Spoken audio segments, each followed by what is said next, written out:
boo. Hi. Hi, we can put your hearing aids in. Is there anything better than this? Oh, yeah? To be able to hear when your world has been silent. Hi, Sage. It's the moment they call switch on. Hi. Hi, Sage. Hi, Sage. You're so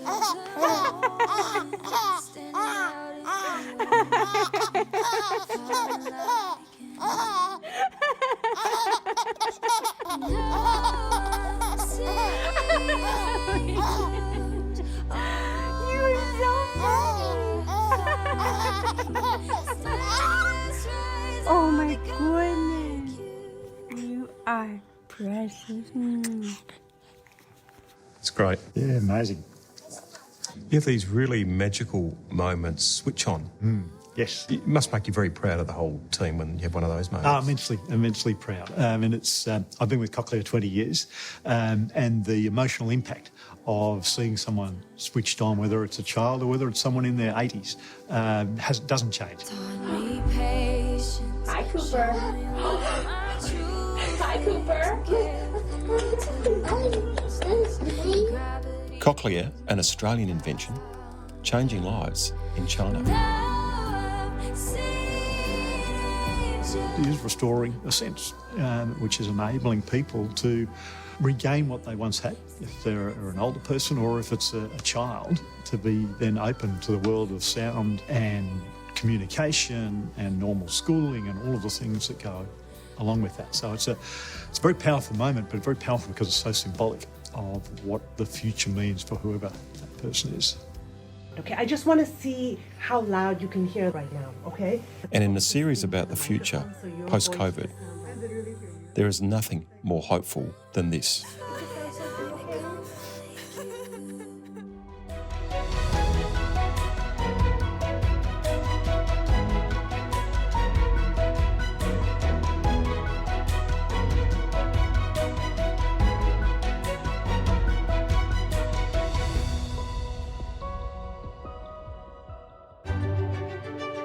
Dig Howard has been with Cochlear over 20 years. And for all that time, the company has been steadily building its presence in China.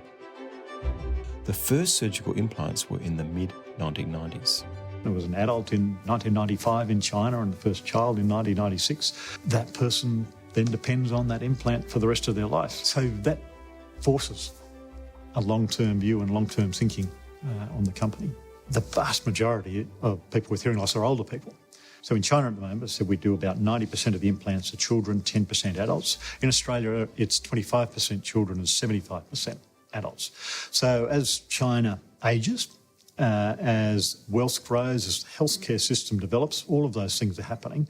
Adults will start to get implants in increasing numbers in China. And there's a huge market. We think that there are over 5 million people in China with a hearing loss that would benefit from a cochlear implant. And at the moment, about 80,000 people in China have a cochlear implant. Was it important that you have a manufacturing facility in China rather than export from here? Yeah, I think it was an important step in our development. So we've been in China since 1995. We've progressively built up our commercial team in China, and we thought the logical next step was to build a manufacturing plant in China. And really for a couple of reasons. One is that we could see into the future where we would need more global manufacturing capacity, so we had to build a factory somewhere. The second one is when we look at potential in China, we thought that there was real value in having a factory in China that could supply China but also export. What we've seen is that companies that are manufacturing locally have typically been more successful than those that just import. Now, we'll continue to import into China, but we will also support that with local manufacturing as well. So there's some potential rewards for investing actually in China itself and setting up manufacturing itself there. Yeah, we think so. I mean, we're certainly only in the early stages, so that our factory has been built. We're in the commissioning stage. You know, when we build a factory like that, we're thinking of the next 30 years, but we obviously did it on the belief that the long-term benefit is there, and it will certainly help enable so many more people in China to hear and support our presence in China and our ability to support all of the people in China who have one of our implants. Cochlear is a shining example of an Australian business excelling in China. But the thought for many of establishing a presence there is daunting, and for good reason. Because China is just hard.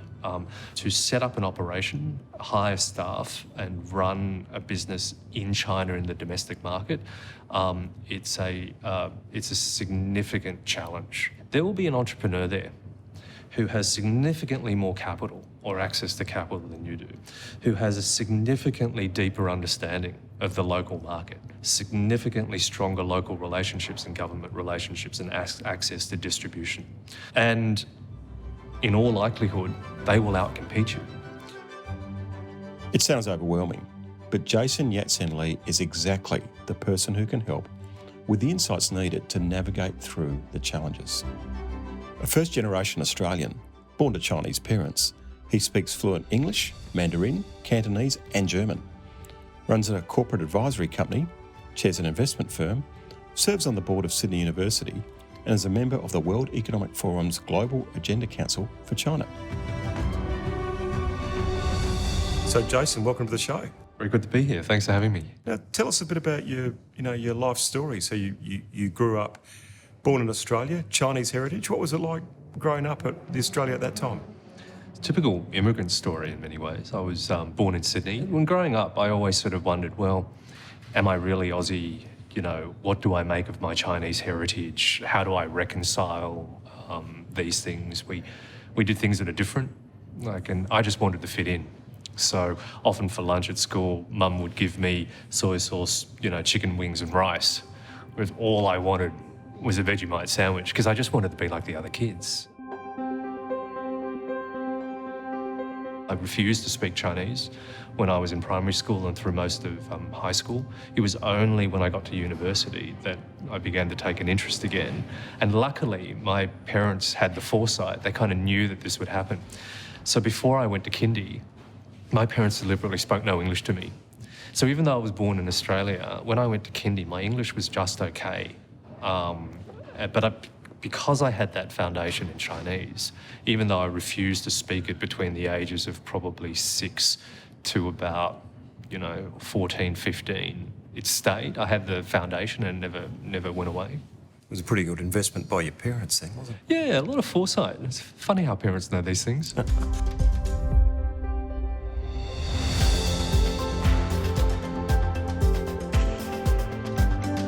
Jason is now a parent himself, and for more than a decade he raised his 3 children in China while he and his wife lived and worked there.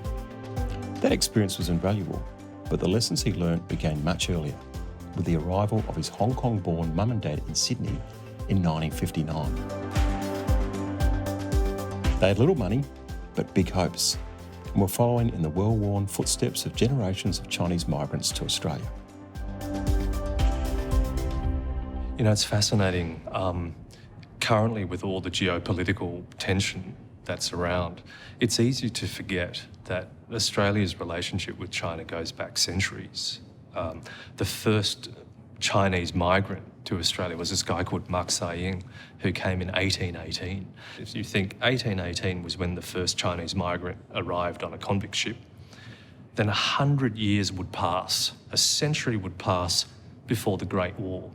And in the Great War, there were Chinese Australians who fought as Anzacs, people like Billy Singh, for instance, the decorated Anzac. And then another 100 years would pass before we reach the present day.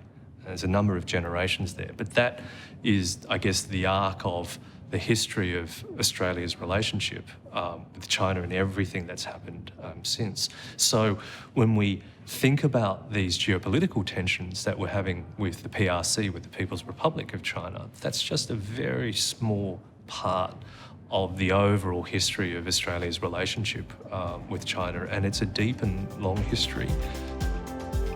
Overall in Australia, the proportion of Australians with Chinese heritage, it's about 5 to 6% of our population, about 1.3, 1.4 million people. That proportion is higher than pretty much any other country. It's high, certainly higher than in the United States, higher than in the UK, it's higher than in Canada. And so because of the mix of our people, that's another reason why we can and should have a special relationship with China, provided that we can find a way to manage this really challenging political relationship that we're having at the moment. You need look no further than Jenny Jia to find the mutual benefits of a migrant success story. This smart and savvy young entrepreneur runs her own business appropriately called Belong Here, a far cry from the bewildered student from regional China who touched down in Sydney after her very first plane trip a decade ago. I decided to come overseas study, but mom choice somewhere I have to not have any support. I mean, no family, no friend. So even I got an offer from Melbourne, but mom said, oh, you got cousins in Melbourne, so go to Sydney. So your cousin's in Melbourne, so your mum said, you're not going there, you're going to Sydney because we want to go somewhere where you know no one. Correctly. Well, how did that go? I don't know where that coming to her, but yes, that's how I come to Australia. Because you actually came from a small town in China. You didn't have a passport. You'd never been to Hong Kong. This was it. This was your town, Sydney. Australia is my first time to fly over 14 hours too, so. So it was quite something, quite a culture shock. Definitely big, yeah. There was method to her mum's madness. Not only did it teach Jenny resilience, it gave her the best possible understanding of the difficulties facing Chinese students studying in Australia. And from that, a business was born, a very successful business indeed. Basically, because we understand our own community and we understand what the overseas study challenges are, and we see the gap there. So we have business in Sydney, Melbourne, Newcastle, and also in Auckland. So you provide the accommodation for overseas students? Yes.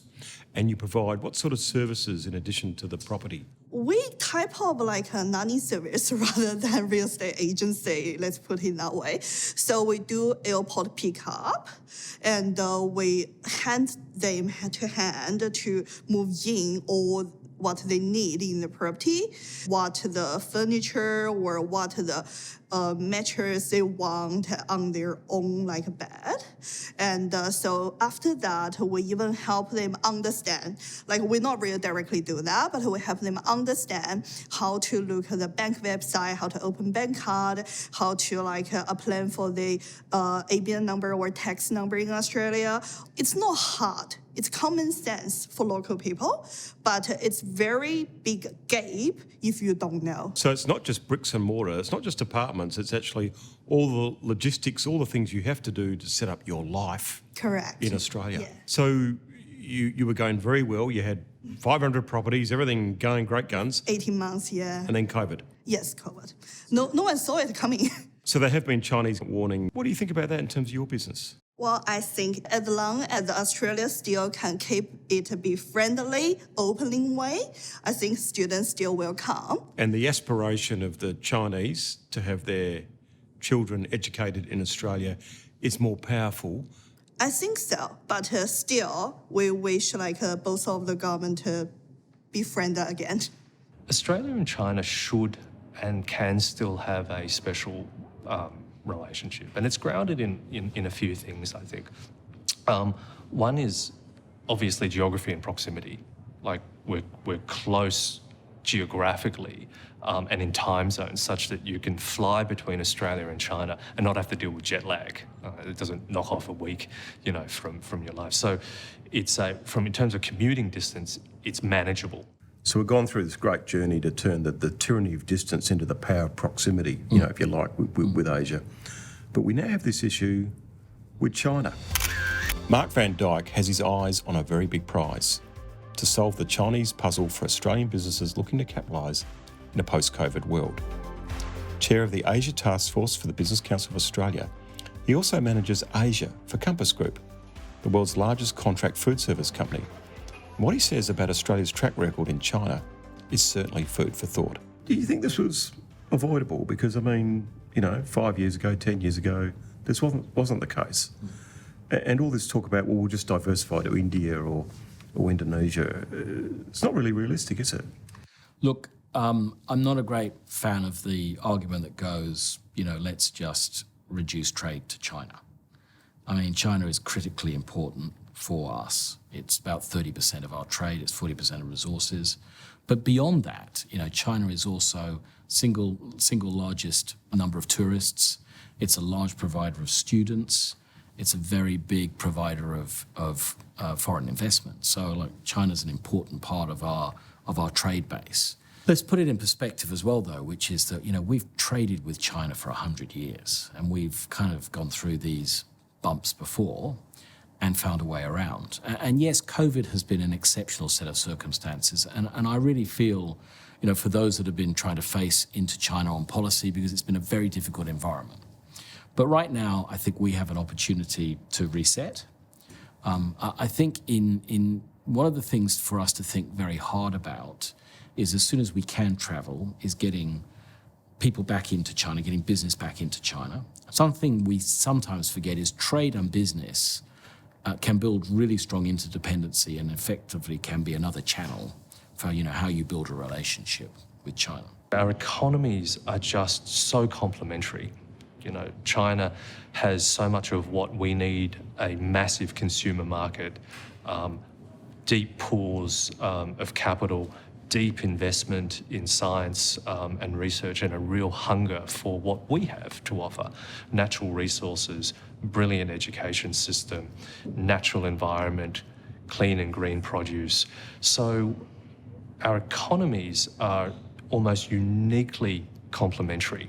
But I cannot stress enough the need for us to recognize that now is the window. And let me give you an example as a sort of proxy for how well we're doing, in my view, of some of those new sectors. If you take food, which is something obviously dear to my heart, and the China imported food market is unbelievably dynamic. It's a large market. The largest exporter to China of food is New Zealand. The fastest growing exporter of food to China is now Chile. Australia is in either of those positions. We actually have about 8% share of that market. And yet, we have unbelievable agricultural capability. Last time we assessed it, I think we have the potential to feed a population of 140 million. It needs to be value added, but we could be the delicatessen to Asia.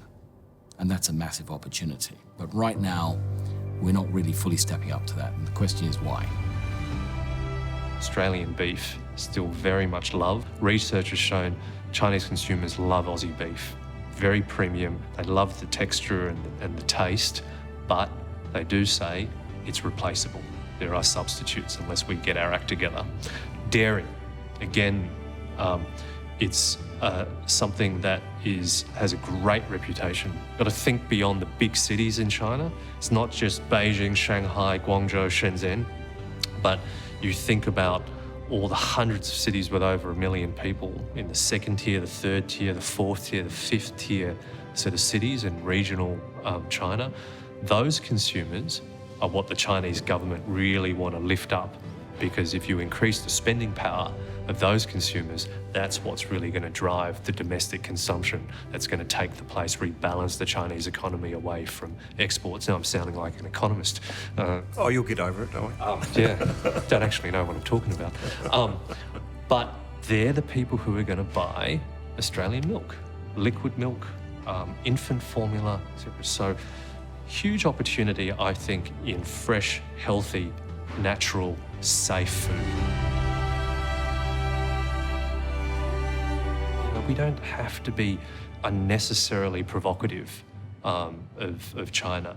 Gareth Evans has a nice phrase for it. We can dial down our rhetorical stridency. We don't have to provoke China in ways that are not necessarily in our interest. And I think it's important for us to recognise we're not the United States.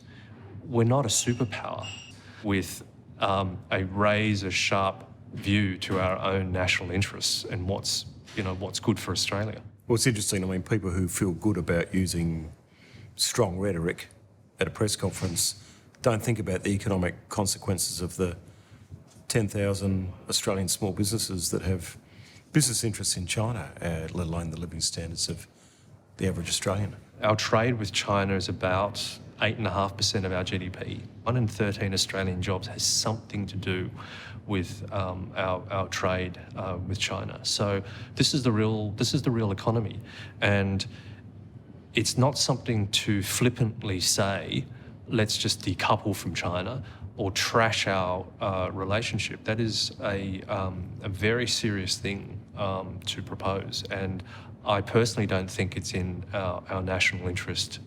And it's our job to stand up for that in our interests, but not in the interests of any other country. The politics is inescapable, yet good ideas have a power to transcend politicians. Good ideas will win. And on this, it is worth listening to Dick Howard, whose company is bringing hearing to thousands in both Australia and China. When thinking about, the time after the pandemic and a lot of the headlines about political tensions with China, do you think ultimately, though, that China's going to be very important for Australia's prosperity post-COVID? Well, it is now. You look at our trading relationship with China and it's very, very significant. And hopefully that will continue. It's in the economic interest of both countries to have a strong trading relationship. Clearly, things are more challenging now. But certainly what we're seeing on the ground in China is our people continue to get implants. Parents want their children to be able to hear. Business is going well. And we're there for the long run. So much so that diggers dug the first sod for a state-of-the-art manufacturing facility in Chengdu, which will spearhead the company's Chinese expansion for the next 3 decades. That's the level of their commitment to China.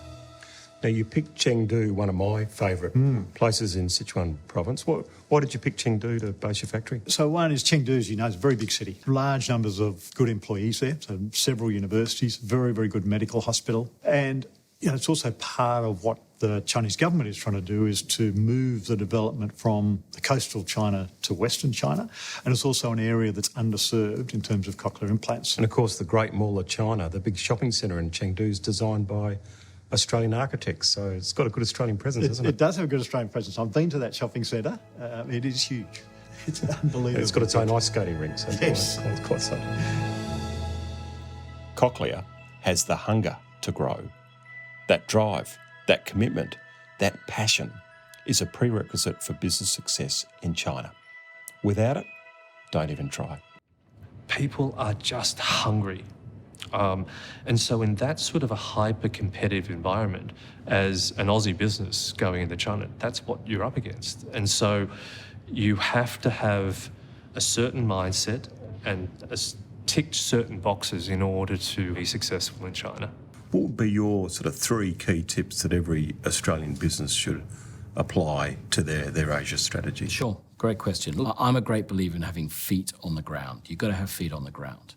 And to give you an example of that, when China recovered from COVID, we were remobilising sites, having people coming back to work literally within days. And I could do that because I have 4,000 people on the ground. So I think that's a really critical kind of phase of development. I'm a great believer in local leaders. All of my MDs are locals. In fact, in a leadership team of 17, I have 9 different nationalities. So I think that's critical because you end up with leaders and leadership teams that really understand the country and are able to adapt to the nuances and really take your value proposition and develop in that context. So I think that builds stronger, more viable business in Asia. And also it means that you can build the sort of relationships that are critical in building an Asia business. And then very lastly, I think it's important to get Asia expertise on your board and at senior leadership's level. I mean, Asia can be frightening for some businesses, but one of the ways that it becomes less frightening is you actually have people who really understand it and know what they're doing in the region. As Charles Dickens wrote, it was the best of times, it was the worst of times. And so it has been with COVID. It's been challenging, yet it's also created innovative new ways of thinking and doing business. If there's been one common theme from the many people I've spoken to in this series, it is that armed with those lessons, life after the pandemic holds possibility and hope. But there's some hard work required.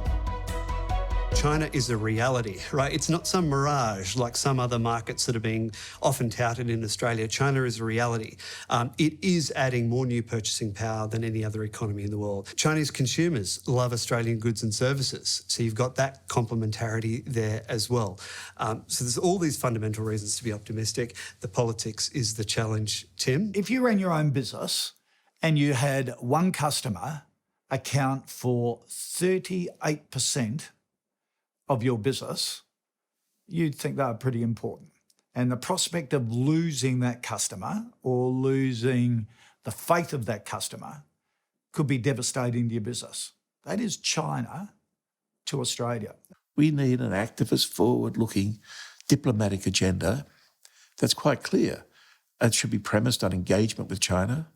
It should be quite clear that our interests are not identical to the United States. You know, you can't win every argument, full stop, and you certainly can't win every argument with a megaphone. I think the fundamental issue right now is really this lack of trust between the countries and also lack of goodwill. So if there's goodwill and trust between the two countries, even a small amount of it, I think both sides would be willing to, just to put aside some of the differences and to prioritize. I just think cross-cultural communication is so important and just respecting each other's cultures. And I just want to be a part of the conversation and be someone that is encouraging people to learn more about other cultures. It's easy to bring conflict. It's a lot harder to bring consensus. And if you're serious about your country, if you're serious about your industry, if you're serious about your business, then consensus has to play a huge role in it.